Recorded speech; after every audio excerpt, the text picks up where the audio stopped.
Reuters এক প্রতিবেদনে বাংলাদেশের নির্বাচনের চুলচেরা বিশ্লেষণ করেছে। প্রতিবেদনটি হুবহু তুলে ধরা হলো।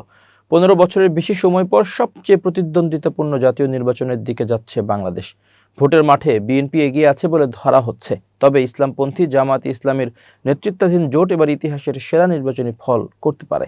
শেখ হাসিনার ক্ষমতাচ্যুত ও পলায়নের পর রাজনৈতিক পট পরিবর্তনের মধ্যে এই ভোট বাংলাদেশের ভবিষ্যৎ স্থিতিশীলতা, অর্থনীতি ও আঞ্চলিক কূটনীতিতে বড় প্রভাব ফেলতে পারে। আসন্ন এই জাতীয় নির্বাচনকে ঘিরে প্রথমবারের মতো সক্রিয় ও প্রতিদ্বন্দ্বিতামূলক রাজনীতিতে বড় ভূমিকা রাখছে জেনারেশন জেড। বিশ্লেষকদের মতে এই ভোট শুধু সরকার পরিবর্তনের নয়, দেশের ভবিষ্যৎ রাজনৈতিক গতিপথ নির্ধারণেরও গুরুত্বপূর্ণ মুহূর্ত।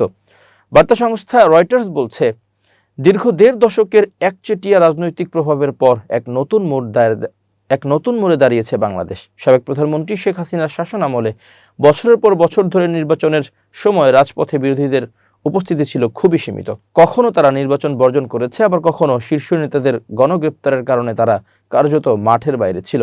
তবে আগামী 12 ফেব্রুয়ারির নির্বাচনের আগে সেই চিত্র পুরোপুরি পাল্টে গেছে। পলাতক হাসিনার আওয়ামী লীগ এখন নিষিদ্ধ। 2024 সালের গণঅভ্যুত্থানে তার সরকার পতনে ভূমিকা রাখা অনেক তরুণ বলছেন, এই নির্বাচনে হতে যাচ্ছে মুসলিম সংখ্যাগরিষ্ঠ বাংলাদেশে 2009 সালের পর প্রথম প্রকৃত প্রতিদ্বন্দ্বিতাপূর্ণ ভোট।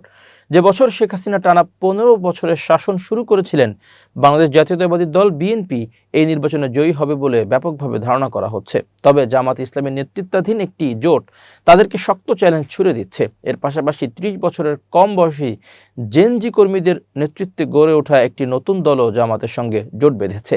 হাসিনা বিরোধী আন্দোলনে রাজপথে সক্রিয় থাকলেও তারা সেই জনসমর্থনকে স্বতন্ত্র নির্বাচনী শক্তিতে রূপ দিতে পারেনি। বিএনপির ভারপ্রাপ্ত চেয়ারম্যান তারেক রহমান রয়টার্সকে বলেন, সংসদের 300 আসনের মধ্যে 292টিতে প্রতিদ্বন্দ্বিতা করা তার দল সরকার গঠনের মতো পর্যাপ্ত আসন পাবে বলে আত্মবিশ্বাসী। বিশ্লেষকদের মতে 12 ফেব্রুয়ারির ভোটে যদি স্পষ্ট রায় আসে, তাহলে 17,50,00,000 মানুষের দেশে রাজনৈতিক স্থিতিশীলতা ফিরতে সহায়ক হবে। হাসিনার পতনের পর কয়েক মাসের অস্থিরতায় তৈরি পোশাক খাত সহ বড় শিল্প খাতগুলো ক্ষতিগ্রস্ত হয়েছে, আর এটি বিশ্বের দ্বিতীয় বৃহত্তম পোশাক রপ্তানিকারক দেশের জন্য বড় ধাক্কা। এই নির্বাচনের ফলাফল দক্ষিণ এশিয়ার দেশটিতে আঞ্চলিক শক্তিধর চীন ও ভারতের ভূমিকার উপরও প্রভাব ফেলবে। ঢাকার সেন্টার ফর গভর্নেন্স স্টাডিজের নির্বাহী পরিচালক পারভেজ করিম আব্বাসী বলেন, জনমত জরিপে বিএনপি এগিয়ে থাকলেও এখনও ভোটারদের বড় একটা অংশ কোনো সিদ্ধান্ত নেননি। ফলাফলের ক্ষেত্রে এটি গুরুত্বপূর্ণ বিষয়।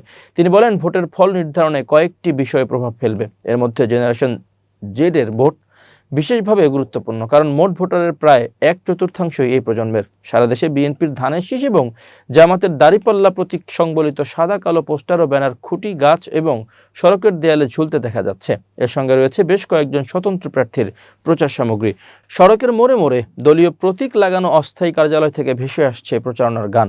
আগের নির্বাচনের সঙ্গে এর বড় পার্থক্য হলো, তখন সর্বত্রই আধিপত্য ছিল আওয়ামী লীগের নৌকা প্রতীকের। জনমত জরিপে ধারণা করা হচ্ছে, একসময় নিষিদ্ধ থাকা জামাত এবার তাদের ইতিহাসের সেরা নির্বাচনী ফল করতে পারে, যদিও দলটি এককভাবে সরকার গঠন নাও করতে পারে। দলটি 1971 সালে ভারতের সমর্থনে পাকিস্তান থেকে বাংলাদেশের স্বাধীনতার বিরোধিতা করেছিল।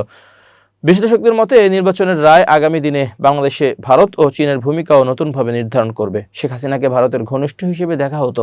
ক্ষমতাচ্যুত হওয়ার পর তিনি নয়াদিল্লিতে পালিয়ে যান এবং সেখানেই অবস্থান করছেন।